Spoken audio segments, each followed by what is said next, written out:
Chapter 2. God and His Activity in the World, a Thomistic Approach.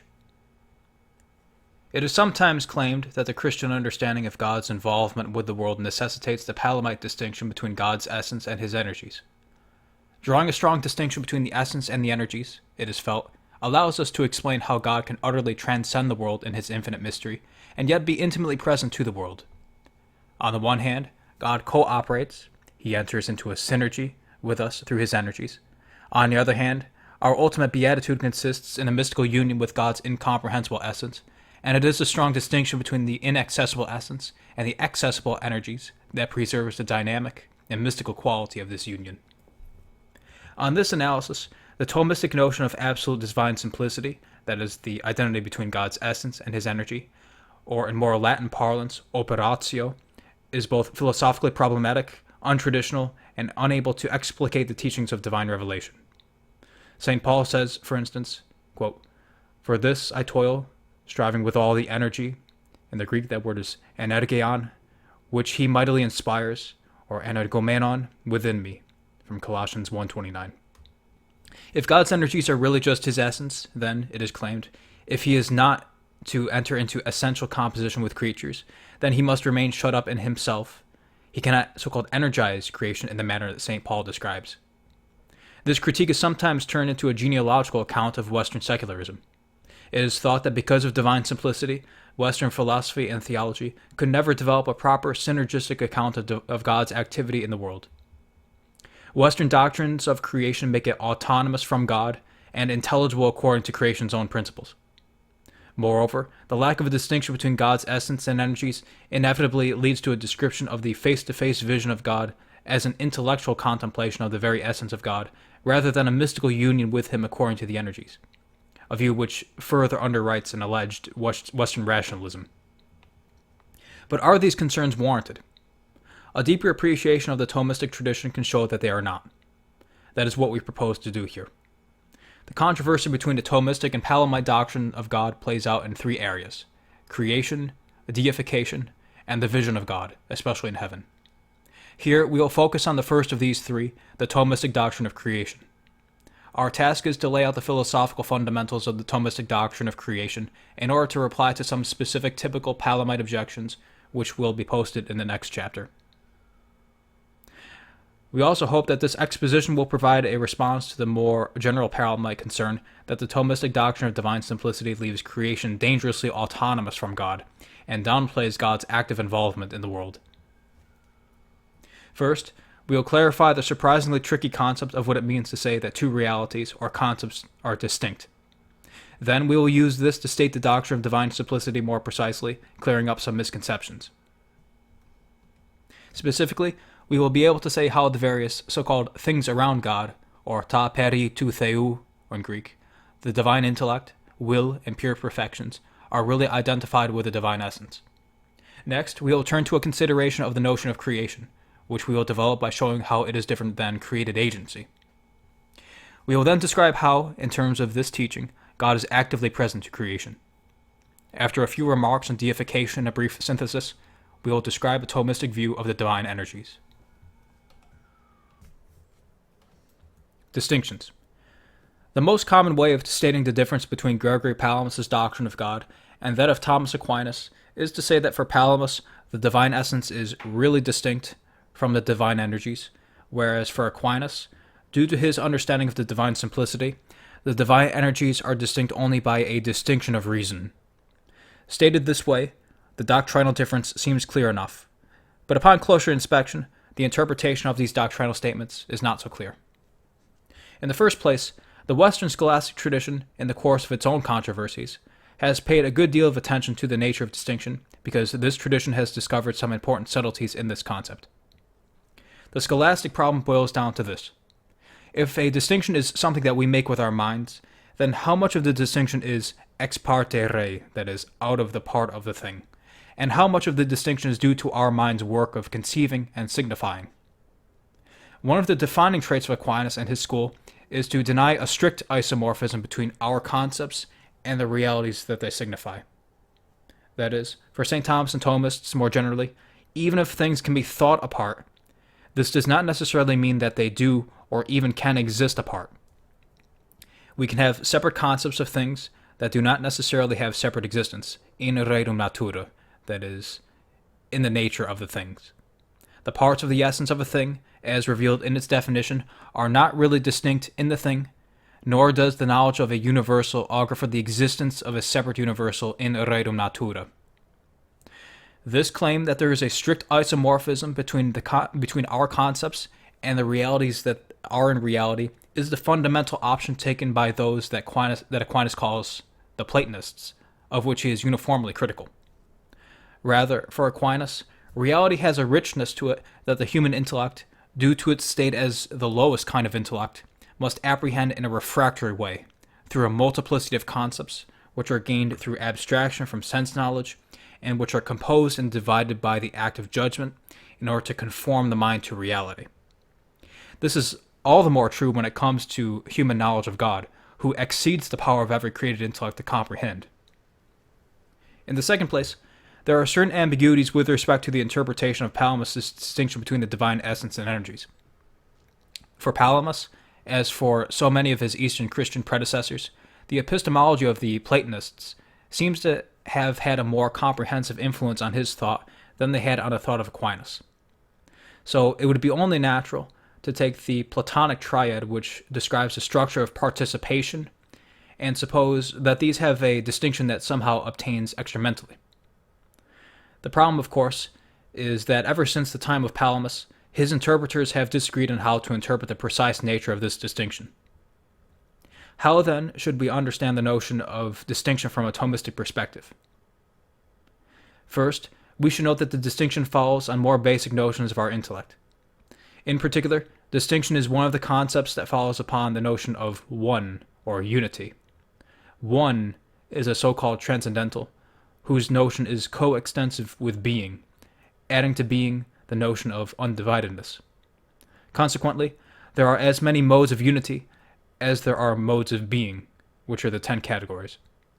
The principal modes of unity, then, are identity or sameness, which is said of things which are one in substance, equality, which is said of things which are one in quantity, and likeness, which is said of things which are one in quality.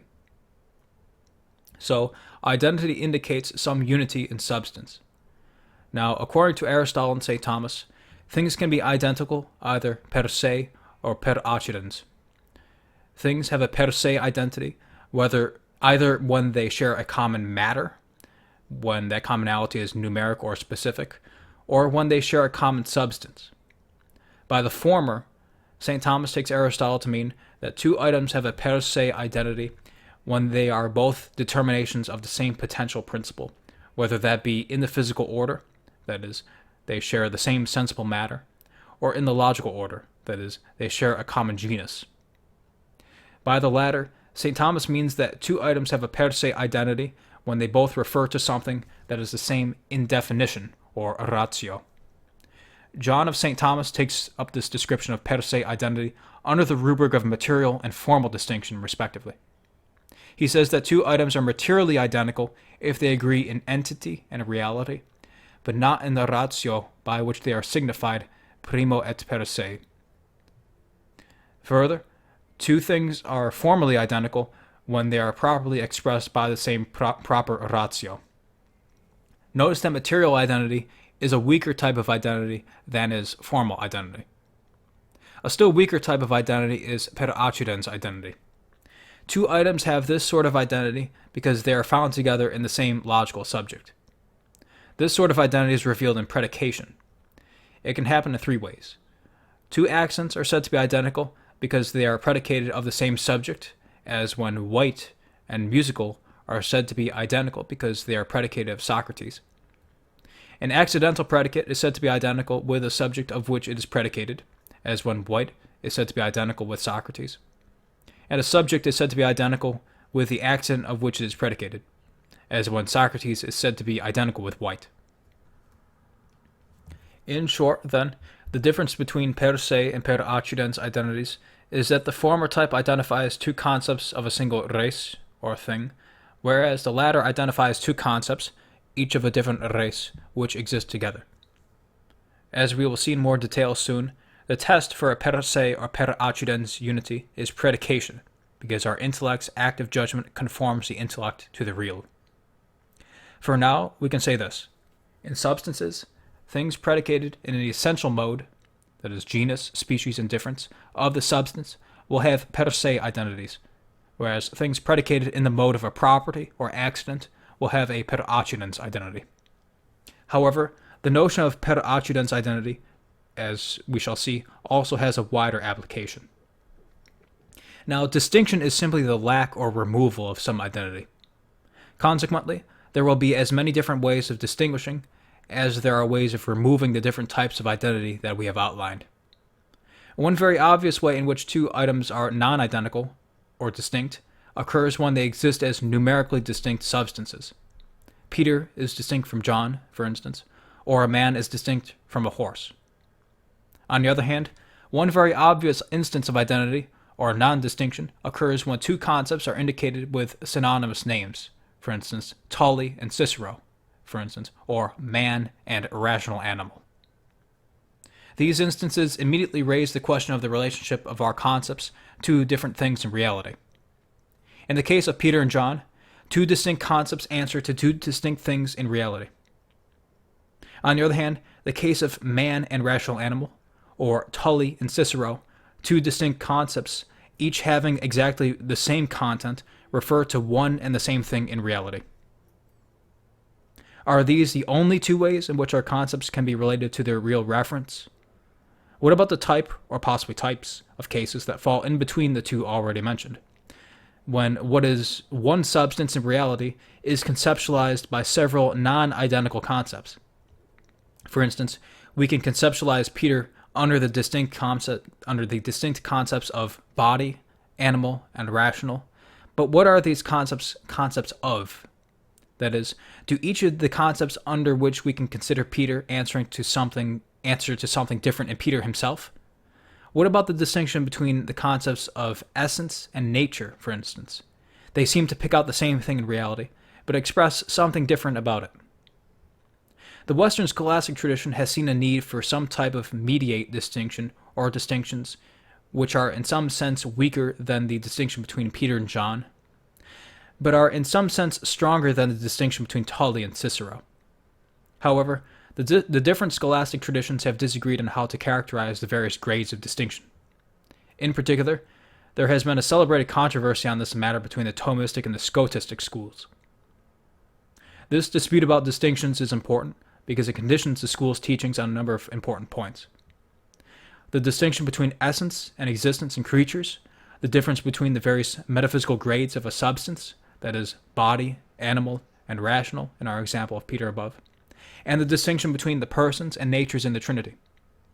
Significantly for our purposes, this dispute about distinctions also conditions the school's teachings on the distinction between God's essence, attributes, and operations.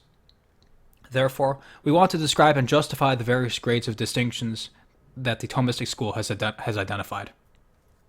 In order to supply such a taxonomy of distinctions, however, it will first be useful to describe how our intellect does the work of identifying or distinguishing our concepts. Aristotle says that our intellect has two different acts. On the one hand, there is the act by which the intellect understands indivisibles. This is the so-called first act of the intellect, which we can also call simple apprehension. On the other hand, there is the act by which the intellect composes things into a unity, or divides them. This is the so-called second act of the intellect, which we can also call judgment. By its first act of simple apprehension, the intellect grasps the quiddity of a thing and forms a concept or ratio of the quiddity grasped. By its second act of judgment, the intellect composes or divides two concepts. We express this composition or division as either an affirmative or a negative proposition, respectively, asserting that the res signified by each of the concepts are really composed or separated extramentally. Thus, whereas the first act of the intellect concerns itself with the essence of the thing that it is trying to grasp, the second act of the intellect concerns itself with the esse, or the to be, of the thing that it is trying to grasp. Consequently, it is this second act of the intellect that conforms or adequates it to reality. Hence, in the act of simple apprehension, the intellect is neither true nor false, whereas it is in its act of judgment that the intellect is true or false. The process by which we arrive at distinct concepts of the things that we perceive is called abstraction. That is, the intellect literally draws out from, or in the Latin, abtrahere, real beings, the different concepts or rationes by which we express our thoughts about them. Speaking in a broad sense, we can say that we make abstractions for both by the first act and the second act of our intellect. However, speaking in a stricter and more proper sense, we reserve the term abstraction for the first act of the intellect, the understanding of indivisibles by which we simply apprehend the essence. We call the distinguishing work that we do by the second act of our intellect, the act of composing and dividing, or judgment, separation. By its first act, that of simple apprehension, the intellect can grasp the same res according to different rationes. But this does not make the intellect false, for this first act of the intellect does not assert anything about whether or how these two concepts are identified or distinguished in reality. This task is the proper responsibility of the intellect's second act, that of judgment.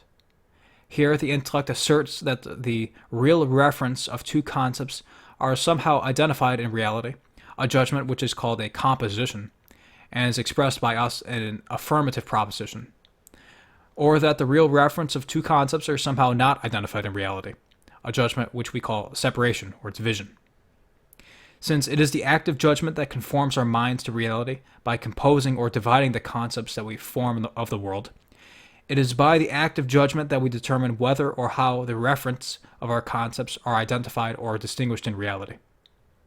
Therefore, there are two fundamental types of distinctions: the distinction of reason and the real distinction, corresponding to the two types of judgment that our intellect can make, composition and separation, respectively. So, distinguishing is an activity that we do with our minds. We do it with either the first act of the intellect, which is abstraction properly so called, or with the second act of the intellect, which is the judgment of separation, or abstraction in a broad sense.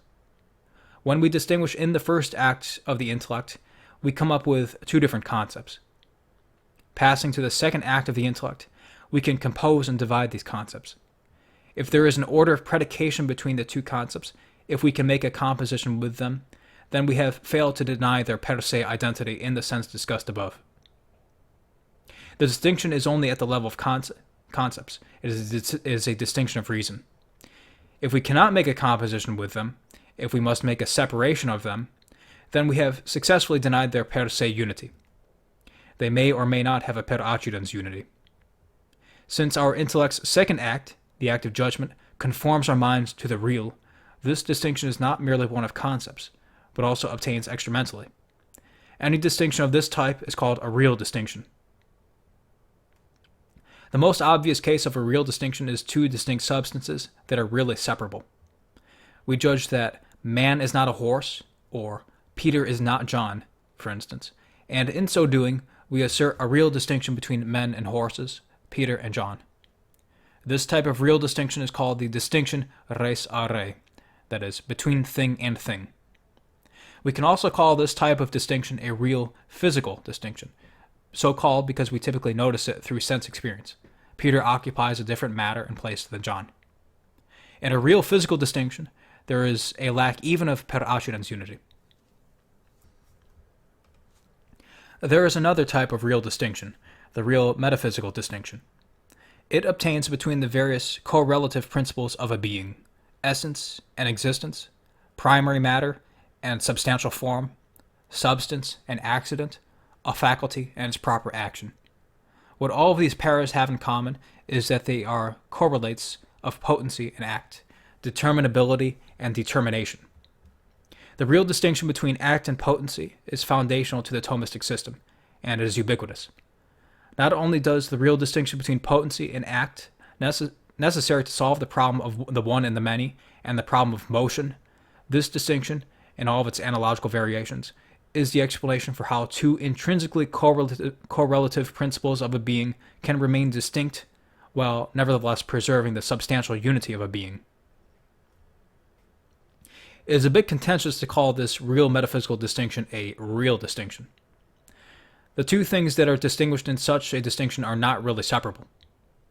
This so-called separability criterion is what many take to be the necessary and sufficient condition for a real distinction. This is not so for Thomists. According to the Thomist school, real separability is a sufficient condition for a real distinction, but not a necessary one. There are some things that are distinct with a real distinction, but are nevertheless not really separable, and such are the potency act composites that we are considering here. It is a real distinction because it verifies the conditions for a real distinction which we set out above. Our notions of potency and act, matter and form, substance and accident, faculty and action, perfectible and perfection cannot form a predicational unity in a judgment of composition because their notions are directly opposed. Therefore, they cannot have a per se identity, even though they have a per accidens identity, in the sense described above, and therefore they must be really distinct in our sense of the term. The division of being into potency and act is a real extra-mental distinction, which is recognized, not forged, by our intellectual activity, even though two co-principles which are so related are not really separable. When we turn to distinctions of reason, we consider distinctions that are made according to the first operation of the intellect, but not according to the second. In other words, we have a distinction of reason when we fail to deny some per se identity in the reality to which our concepts refer. If we fail to deny formal identity, then we get a distinction which Thomists call a distinction of reasoning, or distinctio rationis rationantis. If we deny formal identity, but fail to deny material identity, then we get a distinction which Thomists call a distinction of reasoned, or distinctio rationis rationati. The distinction of reasoning is so called because it is a distinction of concepts made entirely by our mind. Therefore, it is also called a distinction without a foundation in the thing, or in Latin, distinctio sine fundamento in re. In this sort of distinction, the terms which name the distinct concepts are synonyms. One of the distinct concepts, or rationes, highlights an aspect of the res that it signifies in the way that another of the distinct rationes does not. This is the distinction between Tully and Cicero, Dominicans and order of preachers, man and rational animal, essence and nature, and being and good. In each pair, both items refer to the same res in the same way, but each item in the pair highlights something that the other does not.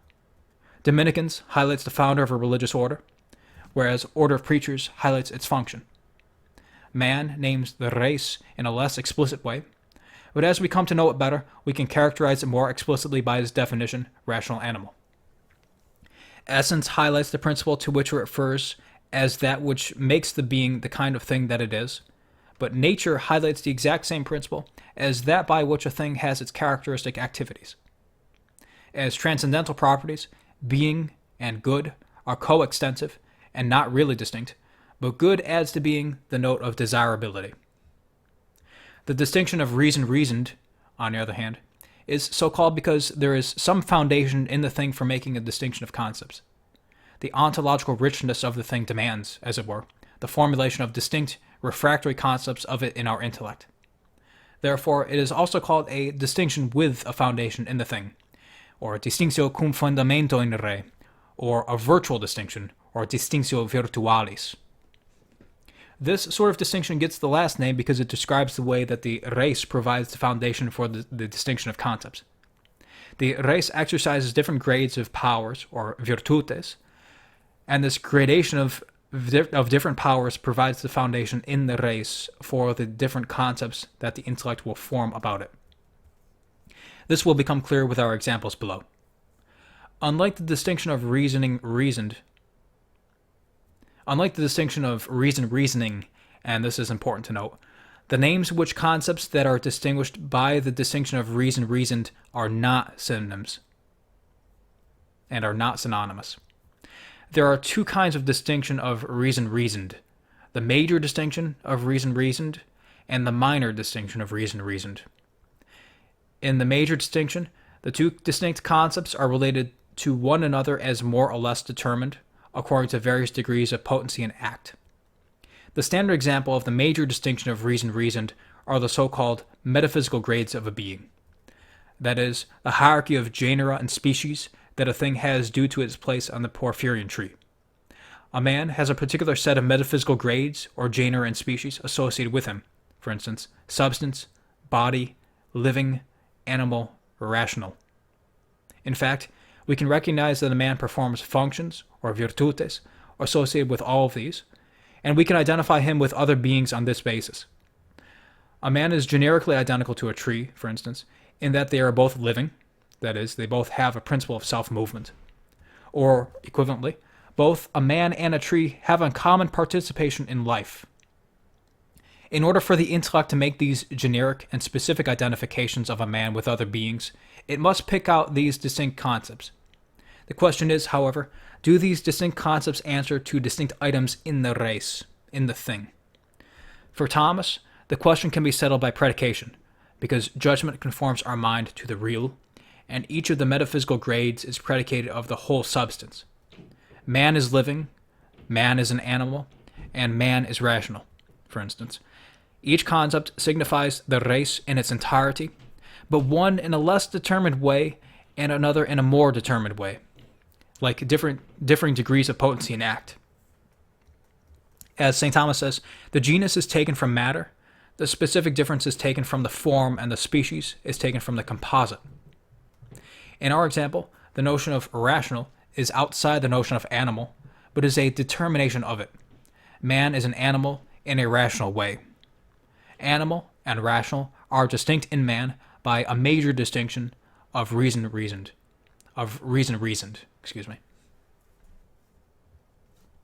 An understanding of the major distinction of reason-reasoned enables us to have an understanding of the minor distinction of reason-reasoned. Sometimes, when we distinguish two concepts of the same res or thing, the two distinguished concepts are not related to each other as determinable and determination, potency and act. Rather, each concept signifies in act what the other concept signifies in act, but each concept signifies one thing explicitly and distinctly, and the other thing implicitly and confusedly. What does this mean? Something is included in the concept implicitly and confusedly when it is included in act, that is, the concept is not subject to a further determination towards this something, but the concept nevertheless does not explicate or distinctly express this something. It is like when we see a plurality of things a long way off. We see the plurality, and included in the plurality in act is a variety of things, but we do not perceive them distinctly. Or it is like when we consider a house as a whole without explicitly considering each of its rooms. The rooms are included in our conception in act, but not explicitly. Rather, they are included implicitly and confusedly. What is expressed in one concept is implied in the other concept. There are not too many examples of the minor distinction of reason-reasoned in the created realm, but it is extremely important in divinities, because it is essential in order to correctly explain divine simplicity. In particular, as we will see, the divine attributes are distinct from each other and from the divine essence by this distinction, and each of the divine persons is distinct from the divine essence by this distinction. Divine simplicity and the so-called things around God.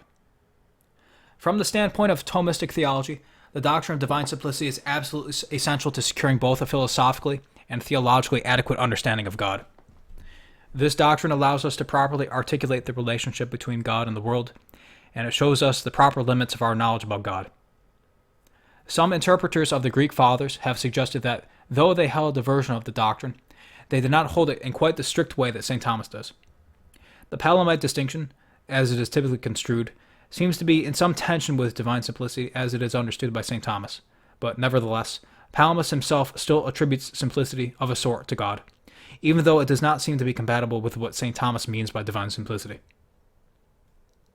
In order to come to a better understanding of this doctrine, we need to make some clarifications. The first thing to understand about divine simplicity is that it is not a positive property of God.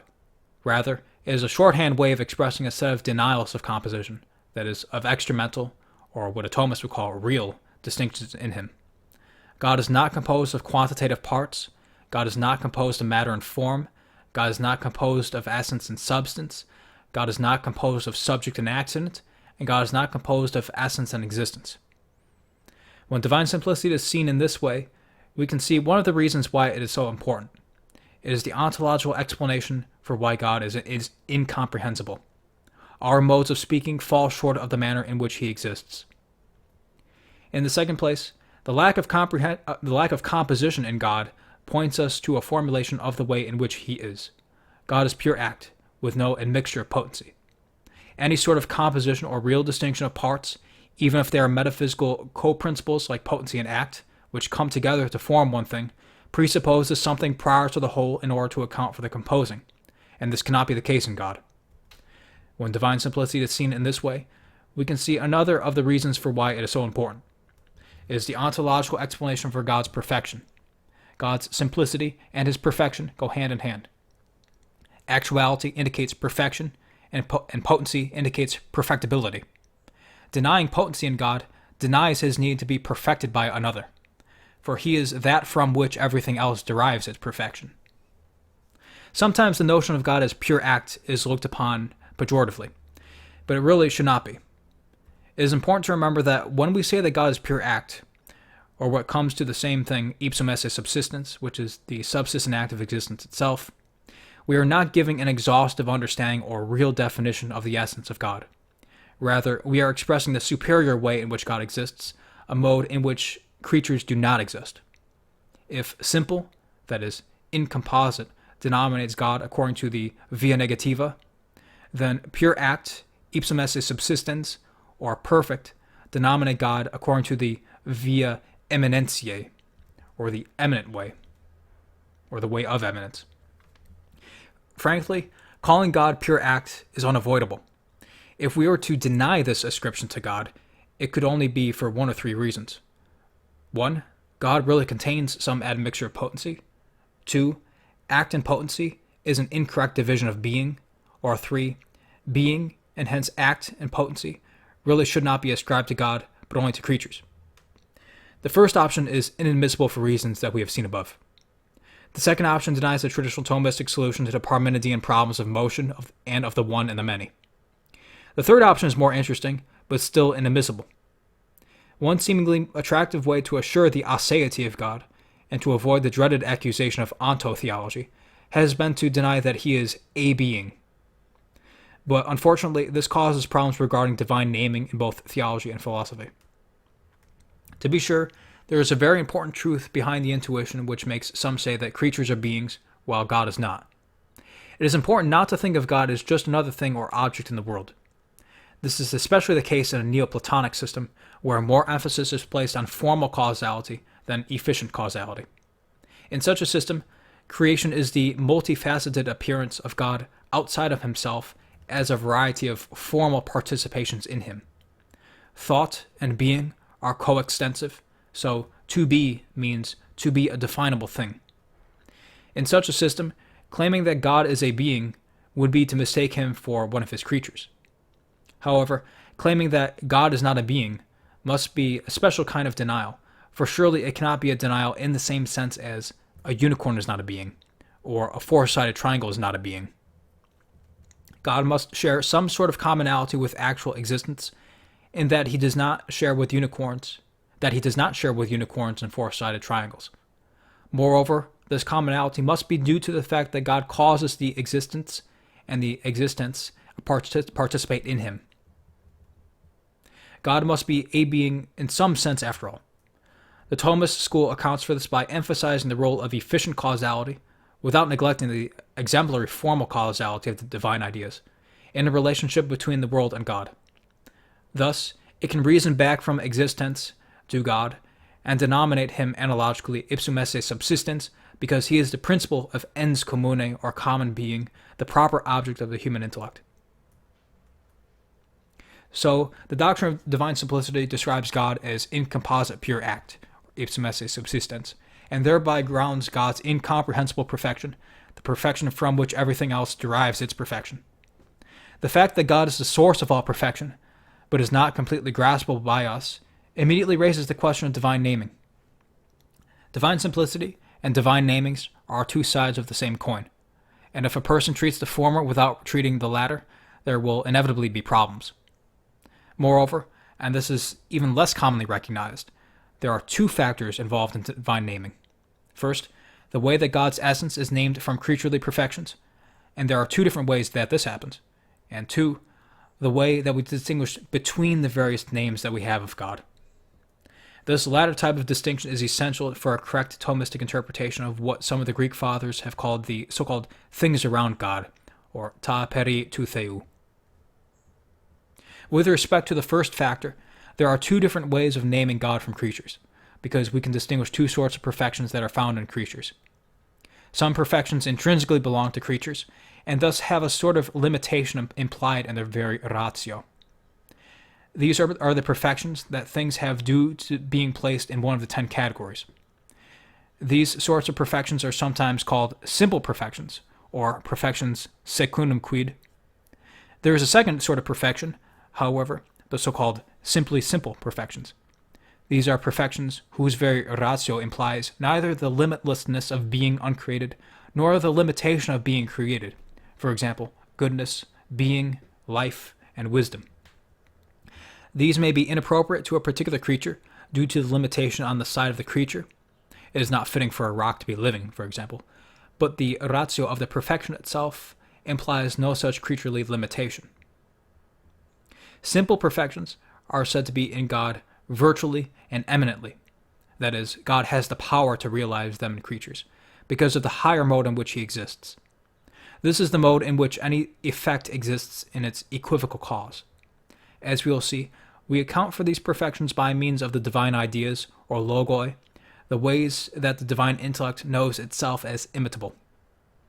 These sorts of perfections cannot literally be predicated of the divine essence. Simply simple perfections, on the other hand, are said to be in God formally and eminently. That is, the ratio of the perfection can be said both of the creature and of the divine essence, but of the divine essence in a higher way. This is the well-known Thomistic doctrine of analogy.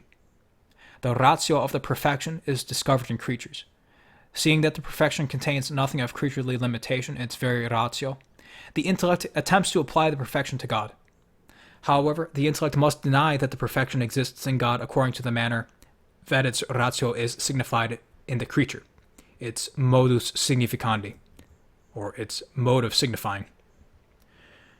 The perfection exists as a property in the creature, but it does not signify a feature or property of God, but rather the divine essence itself. Thus, the perfection in question exists in the more eminent way in God, and is the divine essence.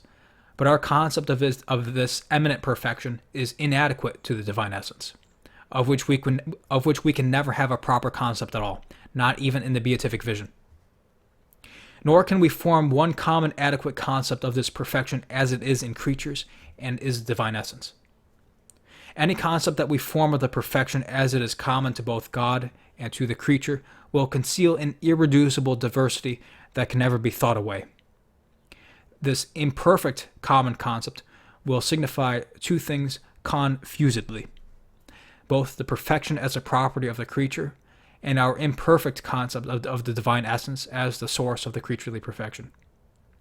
This imperfect concept will not, however, abstract away the irreducible difference between the two. This is the so-called analogous concept. This is justified by causality, of course. The perfection is primarily in God as cause, and secondarily in a creature as effect, though we name the cause from the effect, because that is what is immediately knowable to us. Note one further feature of this process of analogous naming. When we predicate the creaturely name analogically of God, it still retains its creaturely mode of signifying, i.e., as a property. But we know that this is not how the name applies to God, that is, it signifies his essence. Thus, from a Thomistic viewpoint, we always need to remember to correct our thought and language when we talk about God. We may, for instance, speak of God's justice, wisdom, intellect, or will. But although these sound like they are properties distinct from the essence, and they are just that when they are predicated of creatures, nevertheless, they are not really properties of the essence when they are predicated of God. Rather, they are various inadequate names for the divine essence. This is important to remember when considering Palamite arguments. Any argument which argues from the fact that some divine names signify properties of an essence to the conclusion that the things signified are really distinct from the divine essence, like they are in creatures, commits the fallacy of begging the question. Thomists deny that a name, which comes from creatures, that signifies as a property, exists as a property in God, because there can be no distinction between essence and property in God. This is the claim against which Palamites need to argue. So, we have a variety of names which are derived from perfections that are found in creatures, the simply simple perfections, as effects are found formally and eminently in God as their cause. From these perfections, we have derived a variety of names which inadequately signify the divine essence. The second factor in naming the simple God involves a description of how the various names that we have for the simple divine essence are related. One of the most common misconceptions involved in divine simplicity is to assume that the various names said of a simple God are synonyms, or equivalently, that they are distinct by a distinction of reasoning. This is not the case, however. The divine names are not synonyms. This is because each of the divine names is derived from creatures, where these perfections exist as distinct, although they all apply to the same divine essence. The content of this essence is so rich that it demands expression through a multitude of refractory, non-synonymous concepts, all of which are properly said of the essence, but none of which adequately express it. These refractory concepts of the divine essence are distinct from each other with a minor distinction of reasoned. Since each of the divine names refers to the essence, and that essence has no composition of potency and act, the names cannot be related to one another in the way that concepts are related to the major distinction of reasoned. The divine mercy, for instance, is not related as potency or act to the divine justice, nor are the divine intellect and the divine will. Rather, since the concept of each of these attributes signifies the divine essence itself, which is pure act. Therefore, it must include each of the other concepts in act, but confusedly and implicitly.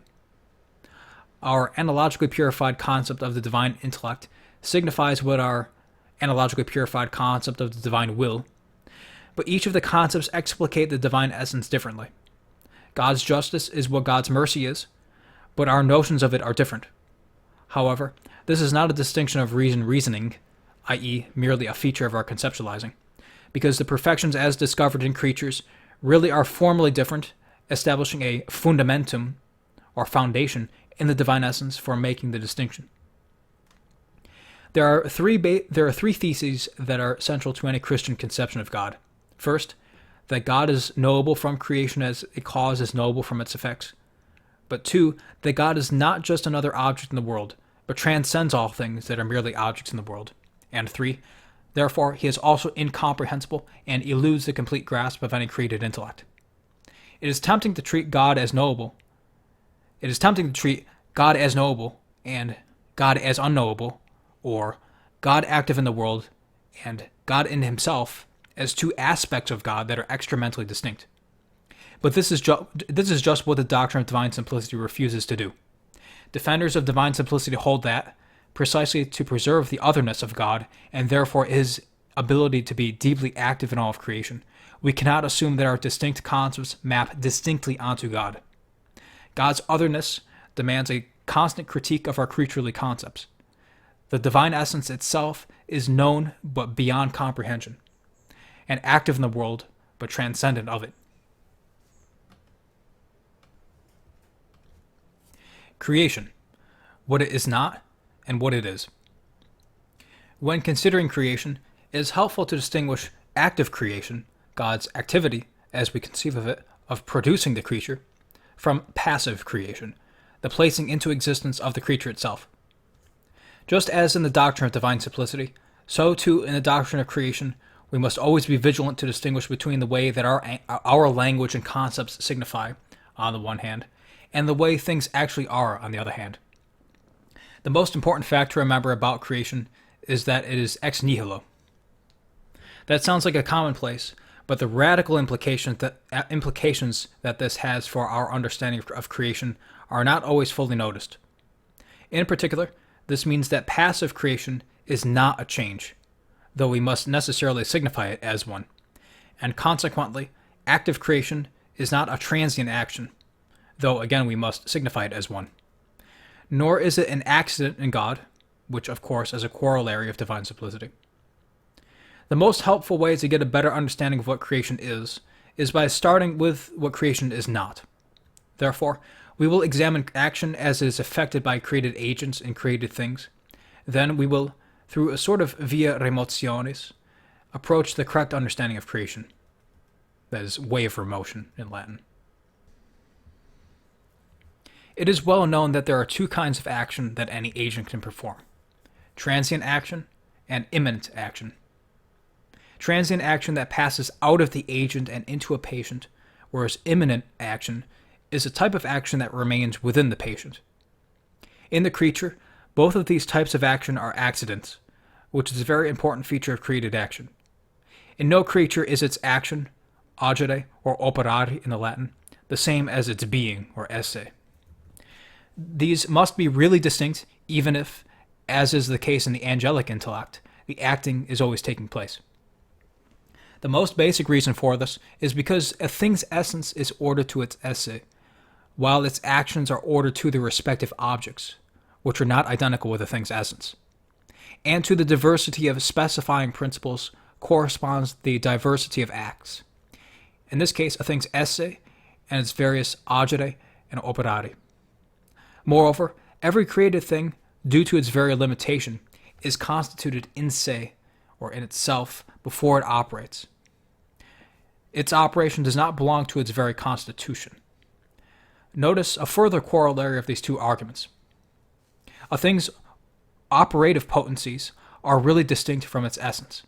First, this is because each act is proportioned to that of which it is the act. Therefore, as the esse and operare of the creature are really distinct, so too are the essence and the operative potencies of a thing. Second, this is demanded by the very limitation of a creature. Its operation is not intrinsic to its ratio. Its capacity to operate presupposes its essential constitution. In short, esse actualizes the essence, while acts are specified by objects, which in turn specify potencies. Therefore, a thing's powers and their acts are predicamental actions. The agere or operare of a thing are predicamental accidents, because they are not caused by the very principles of the thing, but rather are actualized within it by another agent. The potencies of a thing are predicamental accidents. They are the first species of quality, but they are not predicable accidents. Rather, they are essential properties, the fourth type of predicable, which are inseparable from the essence, but since they are not immediately part of the quiddity of the thing, they diminate from it. Transient action, then, is the sort of action that is initiated by an agent in a patient. The patient has some substrate, either the substance itself in the case of accidental change, or prime matter in the case of substantial change, which is in potency to an actuality which the agent possesses. Through its contact with the patient, the agent actualizes this potency, the patient passing from a terminus a quo to a terminus ad quem, while the substrate of the change remains constant. The transient action of a thing belongs to a special category of accidental being, the category of action. The actual action takes place in the patient as the latter moves from its terminus a quo to its terminus ad quem. But on the side of the agent, there needs to be a formal principle, an accident, which accounts for the emanation of the effect from it. This is the role that an accident and a category of action plays. To act is to communicate that through which the agent is an act, insofar as this is possible. Action is the accidental form by which we denominate something as acting on another. Thus, action has a threefold order. To the patient, as the principle of its motion from terminus a quo to terminus ad quem. To the effect, as the principle of the fieri of the terminus ad quem. And to the agent, which must pass from repose or ozio to action, agere. And so needs to be brought from repose to acting by acquiring a new accidental form through which through the work of another agent. What all of this means is that action has an inherent habitude to the patient and to the effect that is to be produced in the patient. Action is the facere in the agent that corresponds to the fieri in the patient. In fact, the action understood as an accident in the agent takes its specification from these, and thus cannot be understood apart from its habitude to them. Thus, we say that an action is a transcendental relation, or relation secundum dici, which serves as a foundation for a real relation from the agent to the patient. As we'll see, the fact that created action cannot be understood without an intrinsic habitude to the patient and effect is one of the key differences between created action and creation. Imminent action, on the other hand, is the sort of action that remains within the agent. It is a further act and perfection of the agent, which only indicates the agent's union with a further object. Since imminent action has no reference to a patient or an effect in the patient, it is not of the category of action. Rather, it is found in the first species of the category of quality, as the act of the power of a thing. The standard examples of imminent action are the actions of sensing, knowing, and willing in the spiritual creature. Some imminent actions are said to be virtually transient, inasmuch as the agent produces an effect in the course of its being united to an object. For example, when the spiritual creature understands with its intellect, it produces a concept. The key thing to notice in such a formally imminent but virtually transient action is that, unlike normal transient action, the effect produced is not the object of the action, nor is the action in any way specified by it. The goal of the action is not to produce the effect, but the effect is produced in the process of attaining some other object. The action is related to this transient effect eminently. The goal of the act of understanding, for instance, is not to produce a concept, but this happens in the course of understanding. Notice that this means that there is no relation, transcendental or predicamental, from the action of the transient effect produced. This consideration brings us closer to understanding what creation is, for as we will see, it is best understood as a formally imminent but virtually transient action. Due to the divine simplicity, however, it will not be an accident of God, but his very essence. As we have said, the most important thing to remember about passive creation is that it is ex nihilo. It is the placing of the whole of the being extra causis with absolutely no presupposed subject. This has radical consequences for our understanding of creation, for this is not how we describe creation with our language. Our language leads us to think of creation as a sort of passage from non-being as a terminus a quo to being as a terminus ad quem. But of course, non-being is not a presupposed subject from which some actuality is adduced. Further, this fact has implications for thinking about active creation. Recall that transient action on the side of the agent has an intrinsic habitude to the patient. This is not possible in creation, where there is no patient, and no passage from terminus a quo to terminus ad quem. Rather, there is only the simple placing into existence of the effect. This already begins to suggest that God is so-called related to the things that he creates in a manner that is quite different from the way that created agents are related to the effects that they induce through their transient actions. The patient and the effect to be produced in the patient specify the action of the created agent. We have seen that no patient can specify the creative act of God, because there is no patient. There is, however, an effect. Can the act of creation be specified by this? No, it cannot. Creatures, in fact, are not really the objects of the divine intellect and will, or at least they are not the object of the divine will, of the divine intellect and will in the relevant sense. The primary formal object of the divine intellect and the divine will is the divine essence itself. That is, the divine acts of knowing and loving take their specification from the divine essence, because the divine essence could be the only adequate object of these powers in God. Any other object would not only imply composition in God, but it would place limitations on God's knowing and loving. Creatures are secondary material objects of the divine intellect and will. God knows all of the ways that he is imitable. These are the divine ideas, or the logoi, and they are not really distinct from the divine intellect. In fact, they are distinct from the act of the divine intellect by a distinction of reasoning. In knowing his intellect to be participable in certain ways, he wills certain of them inasmuch as they are reflections of his goodness. God's executive power for creating is really identical with God's essence, intellect, and will. In fact, this executive act is conceived of us in the formal line of God's intellect. It is analogous to the active imperium that is performed by our practical intellect. This highlights the fact that God's creation is a product of his wisdom and not sheer voluntarism. As such, it presupposes God's will considered as a free act with respect to creatures. This determination of his will towards creatures is non-necessary, because God's active will is adequately specified and attained without them. Here is a deep mystery. God's active will is necessary and identified with his being, yet it is responsible for the non-necessary emanation of creatures. We will have more to say about this below, but for now we can highlight two salient points. First, the fact that something is the case immutably and from all eternity does not imply that it is absolutely necessary. Second, God's willing of creatures works differently from our willing, inasmuch as it is not a power that needs to be further determined by an object in order to be actualized. Rather, prior to the willing of creatures, it is already fully actualized, determined, and thus is eminent over the creatures that it wills. Thus, not only is active creation not specified by a patient, it is also not specified by the created effect.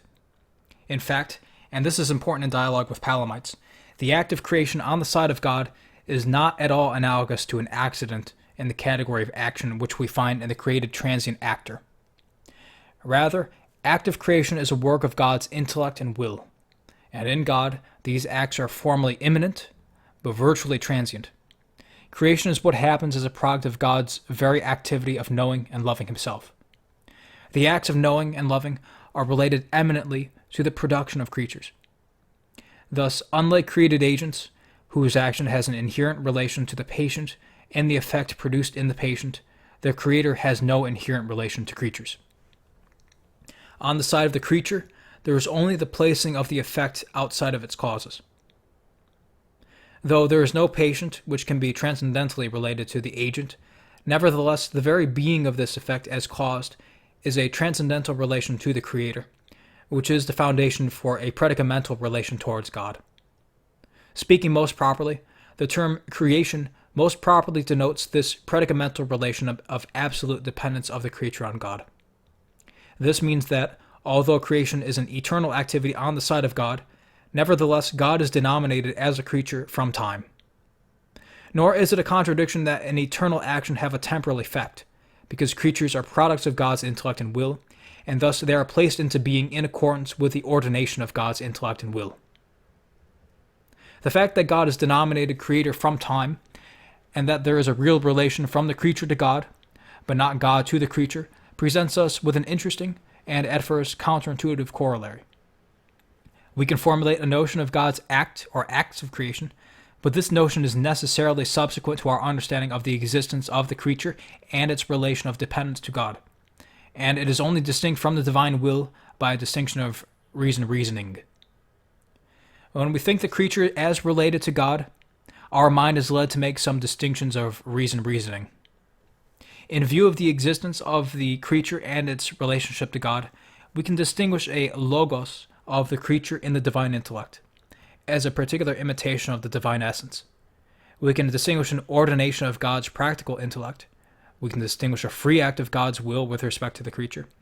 And we can distinguish a reciprocal relation, of reason of course, from God to the creature. It may sound strange to say that God's creative action is subsequent to the creature, but nevertheless it is true. We cannot understand a relationship of participation until there is something that actually is participating. We have repeated the reason several times. Passive creation is not a fieri in a presupposed subject. And so active creation is not like created agency, but rather is something that happens as a part of God's knowing and loving himself, actions which are formally imminent, but virtually transient. God's intimate presence in creation through his activity. When we take all of the above doctrines together, It might seem like we have overemphasized God's transcendence over the world at the expense of his active presence in it. God is not really related to the world, and creatures are not objects of his intellect and will. God seems uninvolved in the world, and creatures seem relatively autonomous from him. The doctrine of divine simplicity seems to be a major culprit. This doctrine forces us to deny many features of God that are found in created actors, features by which these created actors are actively present to their effects. Does pointlessly exalting God as pure act and ipsum esse subsistens make him too aloof? No, it does not. In fact, not only does the doctrine of divine simplicity preserve God's incomprehensibility, perfection, and transcendence, it is also precisely the doctrine that allows us to explain how God can be radically present to a creature and active in it in a way that no created agent can possibly be present to its effect. God is pure act and ipsum esse subsistens. Now every agent acts insofar as it is in act to produce its proper effect. Therefore, the very esse of the creature is God's proper effect. In fact, it is precisely because creation is not a change, that is, it does not presuppose a subject, but gives being even to the subject, and because God works the most universal and hence most intimate effect in the creature, its very being, that he is intimately present to it. A creature remains in existence because of God's continual action on it. To fully appreciate how radically this makes God present, consider the fact that there are two types of participation. On the one hand, an effect can depend on an agent and on a subject. The agent works on the subject to transmute it and educe the effect by which the thing participates in the cause. This must happen through some virtue which is diffused from the agent. On the other hand, an effect can depend on the agent totally and in every way, so that it does not also depend on a subject. In this case, it is impossible for the agent to be distant from the effect, because there is no distinct subject on which the agent acts. There is no virtue diffused from the agent which reaches out to the subject to produce an effect. Rather, the agent just acts, and the effect comes to be, so that the very substance or supposit of the agent is conjoined to the effect. God should not be thought of as reaching out from himself to create the creature. Simply through his knowing and willing, the creature comes to be in dependence on him. He spoke it, and it sprang into being. Recalling that creation is the result of God's formally imminent but virtually transient acts of knowing and loving also helps to highlight this point. Consider the difference between God's actions ad extra and angels' actions ad extra. Angels' effect changes by their acts of knowing and loving, which are formally imminent but virtually transient as well. But the way they work their effect is still radically different than the way God works his. Angels do not cause the very esse, or the very being of the thing, and therefore their action is a transmutation, a change of a pre-existing subject. Therefore they act at a so-called distance from the subject. Their action reaches out to a subject to act on it. There is some virtue distinct from their substance by which they act on their patient. God cannot act in this way, since he does not act on a subject to change it. Rather, he places the subject in being in its very esse, which is the most intimate thing about it, which makes it dependent on him, thus he is radically present to it. Moreover, as we have seen, one of the implications of divine simplicity is that the divine essence alone is the proper object of God's knowledge and love. Sometimes people find this account of God's knowledge and love for creatures to be unappealing. God's love for the creature is almost an afterthought, so the thinking goes. He does not need the creature, and he only loves it because it has some form of resemblance to himself, which is what God is really in love with. But actually, this account of God's love for creatures is not so grim. Quite the contrary. This line of objection fails because it takes God's love to be univocal with human love and not analogical. The fact that God is the good itself makes all the difference. Once we realize this, the objections disappear. What God loves in the creature is precisely the unique way that goodness is present in it, a goodness which it has because God has given it a share in his own goodness. And he gives it such a share not because of any need on his part, not because he has any designs on the creature, but simply because he wants to communicate his goodness. What we have here is not some caricature of so-called Greek metaphysics, but a profound Christian insight. And moreover, the effect of this love is to produce in the creature an activity, or energy, a loving response to the good, by which the creature is united to the good, whether that activity is on the order of natural appetite, sensitive appetite, or will, by nature or by charity. A note on deification. We have been especially concerned here to examine how God's radical presence to every creature is the natural consequence of the very act of creation. But of course, an important part of the Palamite controversy is its strongly realistic account of deification, something which is claimed to be lacking in Thomism. The common reason given for this is because St. Thomas's account of so-called created grace, taken as an accident of the soul, cannot account for a real participation in the life of God. The problem here is twofold: a misunderstanding about what created grace is, and an incomplete understanding of what deification consists of in the teachings of St. Thomas. Here, we would like to make a few brief notes with a view to correcting this problem. There is a special mode of God's presence that is available to the rational creature. This is through grace and deification. Although the formal object of created powers of intellect and will are being and goodness, respectively, nevertheless each power does have its adequate and connatural object. The adequate and connatural object of the intellect is anything that the intellect is capable of having an intelligible species of. In men, of course, this is the quiddity of a sensible thing, but in angels, it is the intelligible species that they are created with. The adequate object of the will is any object that the creature can so conceive and thus desire. But since the formal objects of these powers are being and good, they are still, in principle, able to be elevated to attain an even higher object, namely God, as he is in himself. This ability to be elevated to enjoy God in himself is called an obediential potency. This obediential potency is reduced to act in the creature through grace, the virtues, and the gifts, and results in the enjoyment of the very persons of the Trinity. It is due to this aptitude for knowing and loving God, and even more so the actual knowing and loving God, that a person is said to be after the image and likeness of God. How does this work? The fundamental principle that we need to recognize is that God's love works differently than ours. Our love is a response to the goodness of a thing. God's love does not presuppose the goodness of the thing, but places the goodness in the thing. We have already seen this in the order of nature. As a diffusion from God's knowledge and love of himself, he produces creatures contingently from nothing, and as first mover, in willing their good, he reduces their potencies to actuality, so that each creature can realize its proper perfection through its activities.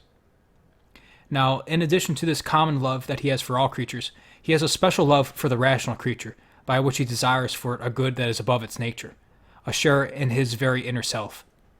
This special love of God produces new effects in the rational creature, by which it comes to share in this life. Ultimately, the rational creature will attain this life through its proper activities, a knowing and loving that we have God as he is in himself as their object. These actions will be produced under the influence of actual grace. But these acts need to come from principles proportionate to producing them. Approximately, this means qualifying the powers of intellect and will, and the irascible and concupiscible appetites, so that they are proportionate to performing these supernatural acts. This is the job of the theological and cardinal virtues,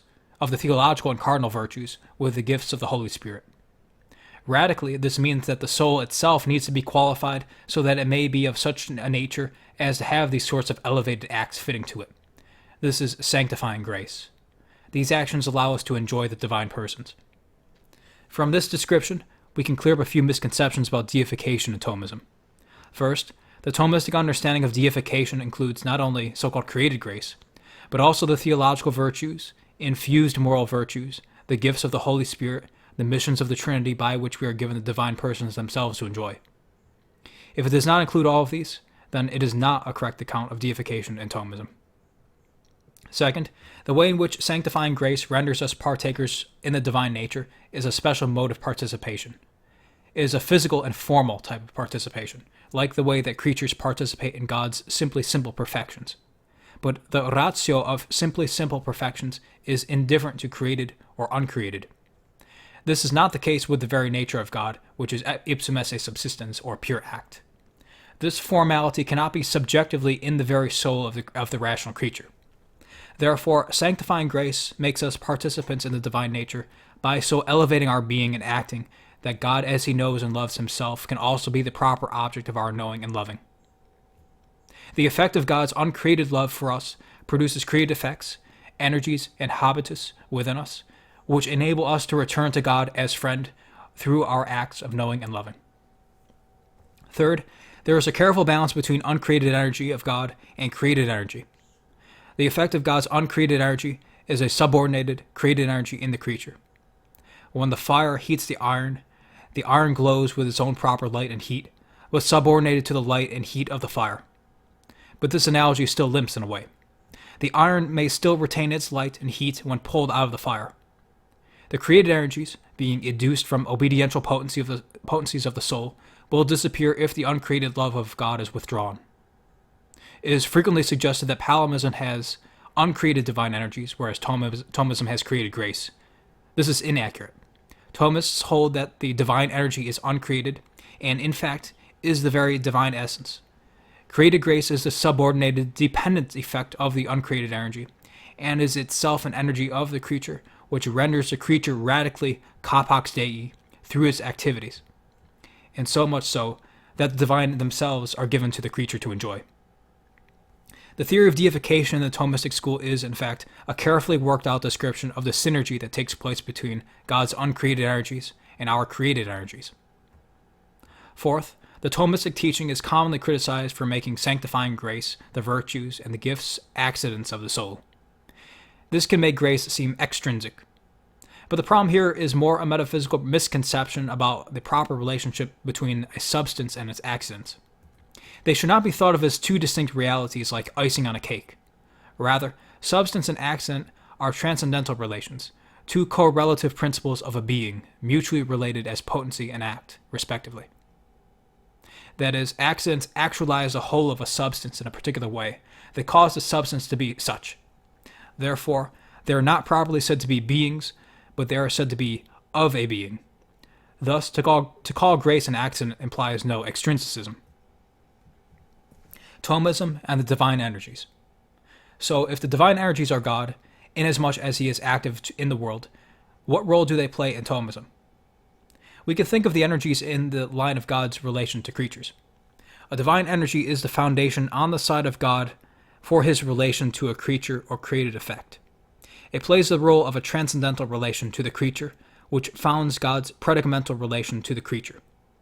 The creature's being as participated and caused is a transcendental relation to God that founds the predicamental relation to God, which is creation. The energy corresponds to this. It is God taken as cause of the being. However, note two things. First, the divine energy only founds a relation of reason toward the creature.